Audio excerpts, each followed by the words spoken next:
राम राम किसान मित्रों, आज की इस वीडियो में मैं आपको लाही यानी कि तोरिया की खेती के बारे में आपको संपूर्ण जानकारी दूंगा, जिसमें आपको खेत की तैयारी कैसे करना है, कौन सी खाद लेनी है, कौन सी उन्नतशील बीजें लेनी है, कितने दिन में तैयार होगी, कितना उत्पादन देगी इत्यादि सारी जानकारी आपको मिल जाएगी। तो वीडियो को अंत तक ज़रूर देखिएगा और चैनल पर अगर आप नए हो, अभी तक सब्सक्राइब नहीं किया है तो सब्सक्राइब ज़रूर कर लीजिएगा।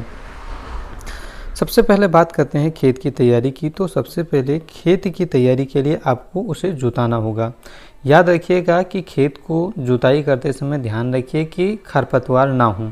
यदि हैं तो ज़्यादा जुताई करने की ज़रूरत पड़ सकती है। ऐसे में खरपतवारों को तुरंत रूप से ख़त्म करने के लिए आप पैराक्वाट डाइक्लोराइड 24% SL का इस्तेमाल भी आप कर सकते हैं, जो कि 1 लीटर प्रति एकड़ के हिसाब से आप प्रयोग कर लीजिएगा। 24 घंटे में आपके ज़मीन के ऊपर की सारी खरपतवार जो हैं वो जल करके ख़त्म हो जाएंगी। उसके बाद आप जुताई कर सकते हैं।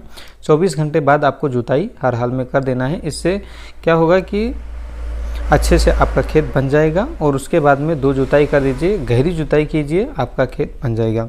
अब इसके आगे बढ़ते हैं तो फर्टिलाइज़र का आता है काम कि फर्टिलाइज़र कौन कौन सा हम प्रयोग कर सकते हैं। तो देखिए, सबसे पहली जो मेरी सलाह रहती है लाही के या फिर सरसों की खेती में, वो सबसे पहली सलाह रहती है कि आप SSP का प्रयोग करें, यानी सिंगल सुपर फास्फेट का प्रयोग करें। सिंगल सुपर फास्फेट भी कई रूपों में आता है, जैसे सिंगल सुपर फास्फेट सादा आता है जिसमें आपको फास्फेट और सल्फर मिल जाता है। दूसरा आता है जिसमें जिंक भी मिलती है और तीसरा ऐसा आता है जिसमें जिंक, सल्फर, फास्फेट और बोरान तीनों चीज़ें मिल जाती हैं। कुछ किसान DAP पर जाना चाहते हैं, तो DAP पर जाना एक फ़ायदेमंद डिसीजन नहीं रहता है। मेरे हिसाब से, उनके हिसाब से कैसा है वो जाने, लेकिन मैं आपको बता दूं कि DAP के साथ जाने पर आपको जिंक अगर आप इस समय नहीं डाल रहे हो तो चल जाएगा, लेकिन सल्फ़र आपको डालना ज़रूरी होगा। और जो भी डालेंगे तो उसका खर्चा आपका बढ़ ही जाएगा। एक तो DAP महंगी मिलेगी, दूसरा आप सल्फ़र खरीदेंगे वो भी आपका महंगा हो जाएगा। तो इन चीज़ों से बचने का एक तरीका है आसान सा कि आप SSP का प्रयोग करें, ये ज़्यादा फ़ायदा देती है।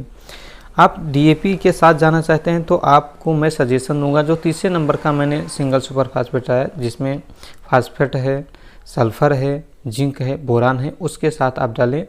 और इसका इस्तेमाल जो SSP है उसका इस्तेमाल आपको, अगर मिट्टी अच्छी है तो 100 किलोग्राम प्रति एकड़ के हिसाब से, और अगर हल्की मिट्टी है तो 150 किलोग्राम प्रति एकड़ के हिसाब से प्रयोग करना है। इस सल्फ़र के SSP के साथ में आपको सल्फ़र प्रयोग करने की ज़रूरत नहीं रहती है, क्योंकि इसमें ऑलरेडी सल्फ़र होता है। अगर आप DAP के साथ ही जाना चाहते हैं तो 30 से 50 किलोग्राम प्रति एकड़ के हिसाब से आपको DAP का प्रयोग करना है। साथ में आपको 4 किलोग्राम सल्फ़र का प्रयोग करना है, जो कि WDG में होना चाहिए। हाँ, बेंटोनाइट है तो वो भी चल जाएगा, लेकिन उसकी मात्रा जो है वो 10 किलोग्राम प्रति एकड़ की होनी चाहिए। यूरिया आपको लेना है 30 किलोग्राम प्रति एकड़ के हिसाब से। ज़्यादा यूरिया की ज़रूरत नहीं होती है लाही में, सरसों में। तो लाही में आपको ज़्यादा ज़रूरत नहीं, तो आप ज़्यादा यूरिया मत डालिए, 30 किलोग्राम प्रति एकड़ अच्छा है। तो इतना डाल करके आपको अपने खेत को तैयार कर लेना है। बुआई के लिए में कुछ किसानों का सुझाव रहता है कि आप कल्टीवेटर से बुआई करें, कुछ लोगों का रोटावेटर से। रोटावेटर में समस्या हो जाती है जमाव में, कुछ लोग ऐसा कहते हैं। बाकी आपकी प्रैक्टिस क्या कहती है आप उसके हिसाब से कीजिए, जैसा आपको अच्छा जमाव लगता हो।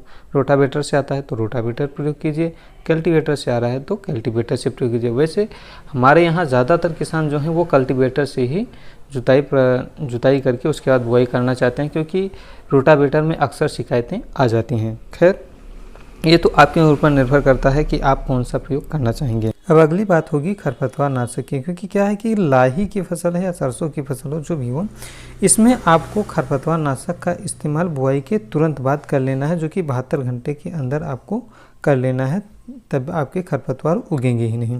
तो इसमें प्री इमरजेंस दवाई ही कामयाब रहती है, जिसमें पेंडामेथलिन 30% EC है, जिसका आपको 1 लीटर पर एकड़ के हिसाब से प्रयोग करना है। कोशिश कीजिए या फिर ध्यान रखिए कि उल्टे पांव चलते हुए अगर आप छिड़काव कर सकेंगे तो बहुत अच्छा है। अगर आप सीधे चलते हुए छिड़काव कर रहे हैं तो पैर से जो पीछे मिट्टी खिसक जाए, उसमें खरपतवार उगने की संभावना रहती है।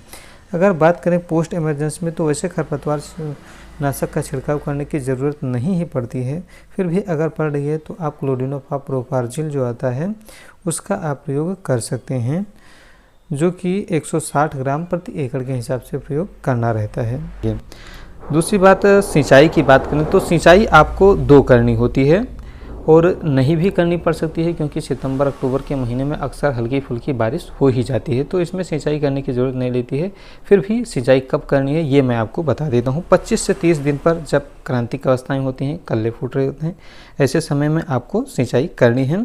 और इस स्थिति में आपको 30 किलोग्राम यूरिया के साथ में 4 किलोग्राम WDG सल्फ़र का प्रयोग आपको करना है। देखो, सल्फ़र के प्रयोग से तेल की मात्रा बढ़ती है, दाने चमकदार होते हैं और बड़े बनते हैं, तो ये आपको प्रयोग करना है। और दूसरी सिंचाई करनी है वो 40 से 45 दिन पर 50 दिन तक भी आप कर सकते हैं।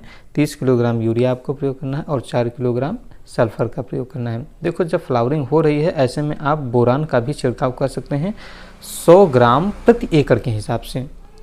इससे फ्लावरिंग में काफ़ी ज़्यादा मदद मिलती है और दाने काफ़ी ज़्यादा अच्छे और मोटे होते हैं। तो ये एक ऑप्शनल है, आप करना चाहें कर सकते हैं, नहीं करना चाहें तो कोई बात नहीं है। जो बताई गई हैं उनका आप प्रयोग कीजिए।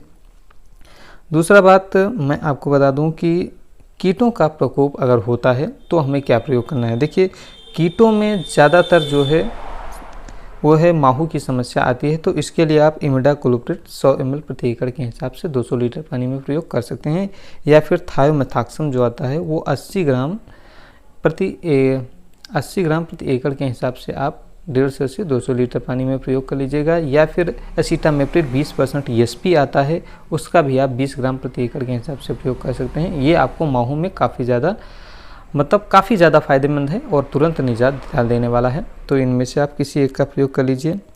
देखिए, सबसे पहले बीज बुआई करने से पहले ज़रूरी होता है बीज का शोधन। बीज का शोधन नहीं किया तो आपके काफ़ी ज़्यादा रोगग्रस्त होने की समस्याएं होती हैं। और बीज शोधन करें तो किससे करें। देखो, सबसे पहली बात मैं आपको बता देना चाहता हूँ कि लाही है या तोरिया जो भी आप कह लें, उसमें आपको फंजीसाइड से ही जो है बीज का शोधन करना है। इसका एक कारण मैं बता देना चाहता हूँ कि जब पौधा होता है तो उसमें जो है जड़ गलन की समस्या हो सकती है, तो इस रोग से बचने के लिए बीज शोधन में ही हम फंजीसाइड का प्रयोग कर लेते हैं। वैसे इंसेक्टिसाइड्स भी आते हैं, जैसे थायोमेथाक्सम है वो इंसेक्टिसाइड है, तो ये भी आता है, इससे भी आप प्रयोग कर सकते हैं, तो बाद में आपके माहू नहीं लगेंगे। लेकिन शुरुआती अवस्था जो है, हमें शुरुआत में पौधे कमज़ोर होते हैं, उन्हें बचाना है, तो इसलिए फंजीसाइड से ही हमें यहाँ पर जो है बीज शोधन करना है। तो बीज शोधन के लिए 2 से 4 ग्राम प्रति किलोग्राम के हिसाब से आपको थीरम लेना है, या फिर मैनकोजेब ले सकते हैं, आप कार्बनडाजिम भी ले सकते हैं, कोई एक से ले करके उसके बाद बीज शोधन का कार्य कर सकते हैं। बीज शोधन करने के बाद में आपको बुआई करना है।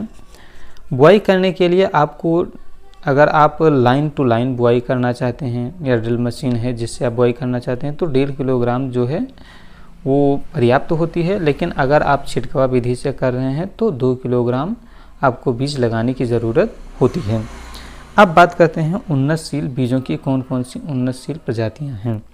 तो सबसे पहली प्रजाति जो है वो है PT 303, जो हमारे हिसाब से सबसे बेस्ट है, क्योंकि ये 85 से 90 दिनों में तैयार हो जाती है और 6 से 7 कुंटल प्रति एकड़ का उत्पादन दे देती है। इसमें 43 से 44% तक का हमें तेल भी मिल जाता है।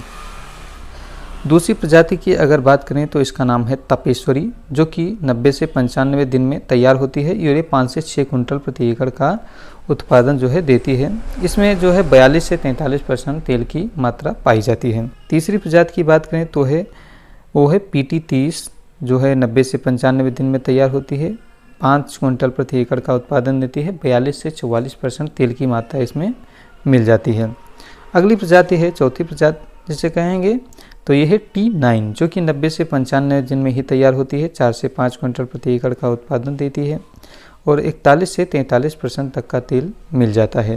अगली जो प्रजाति है उसका नाम है TH 68, जो कि 80 से 90 दिन में तैयार हो जाती है, 4 से 5 कुंटल प्रति एकड़ का उत्पादन देती है, 43 से 44% जो है इसमें तेल की मात्रा हमें मिल जाती है। अगली प्रजाति जो है वो है संगम, जो कि 112 दिन में तैयार होती है, उत्पादन इसका 4 से 5 क्विंटल प्रति एकड़ का ही हमें मिल पाता है, 43 से 44% तेल की मात्रा मिलती है। और सबसे आखिरी जो है हमारी इस लिस्ट में उसका नाम है भवानी। भवानी जो है वो सबसे कम दिन में तैयार होने वाली लाही है, जो कि 70 से 75 दिन में ही तैयार हो जाती है और उत्पादन की मात्रा भी थोड़ी कम है क्योंकि जल्दी तैयार हो रही है, तो 3 से 4 क्विंटल एकड़ तक का उत्पादन ये दे देती है और 40 से 43% तक की आपको तेल की प्रतिशत मात्रा भी मिल जाएगी। एक बात मैं आपको बताना चाहूँगा कि लाही जब भी आपको कटाई करना होता है तो ऐसा नहीं है कि पूरी तरीके से पक जाए तब आपको कटाई करना है। लाही पूरी तरीके से पक जाने पर उसकी जो बीज है वो झड़ने लगते हैं, तो इससे आपको नुकसान होता है। यानी कि जैसे ही आपको लगता है कि 25 से 30% 40% पक गए हैं, वैसे ही आपको काट लेना है। काटोगे, रखोगे और लाओगे घर में तो ये 4-5 दिन का टाइम इसमें लग जाता है। ऐसे में लाही को थोड़ा जल्दी ही काटना होता है, यानी कि जो तैयार होने का समय है उसमें भी आप 10-5 दिन कम करके ही जोड़ करके चलिएगा। इसके हिसाब से आप बुआई कर सकते हैं। अगर बुआई के समय की बात करें तो ज़्यादातर कुछ जगहों पर अगस्त में ही बुआई होती है और ज़्यादातर जगहों जैसे हमारे क्षेत्र में देखा जाए तो 1 सितंबर से बुआई शुरू हो जाती है, जो कि 15 अक्टूबर तक होती है। तो 15 अक्टूबर तक बुआई करके हम गेहूं की फसल को भी ले सकते हैं। वो पछेती गेहूं होगा लेकिन अच्छा होता है, क्योंकि गेहूं में भी ऐसी बहुत सारी प्रजातियां हैं जो 20 क्विंटल प्रति एकड़ का उत्पादन पछेती में दे रही हैं। एक बात मैं कहना चाहूँगा कि अगर आप लंबी वैरायटीज़ की लाही को लगा रहे हैं 15 अक्टूबर के अवधि में, तो आप उत्पादन तो अच्छा पाएंगे। लेकिन जैसे PT 303 की बात कर लेते हैं तो ये तो 90 दिन की प्रजाति है, इसमें भी और कुछ लोग नहीं लगाना चाहते हैं। जो लोग गन्ना लगाना चाहते हैं वो भी लगा सकते हैं। और अगर आप लंबी प्रजाति लगा रहे हैं, लंबी अवधि की प्रजाति लगा रहे हैं, तो आप लाही को काट करके उसके बाद गन्ने की फसल को जल्दी से बुआई कर सकते हैं। तो आज की जानकारी में बस इतना ही। कोई सवाल आपका रह गया हो तो आप हमें कमेंट करके ज़रूर बताइएगा। अगर आपने किसी एक भी प्रजाति की बुआई की है तो इसका आपको क्या उत्पादन मिला है, आप हमें कमेंट करके ज़रूर बताइएगा, जिससे अन्य किसानों की और ज़्यादा मदद हो सके। मिलते हैं अगली जानकारी के साथ। जय जवान जय किसान।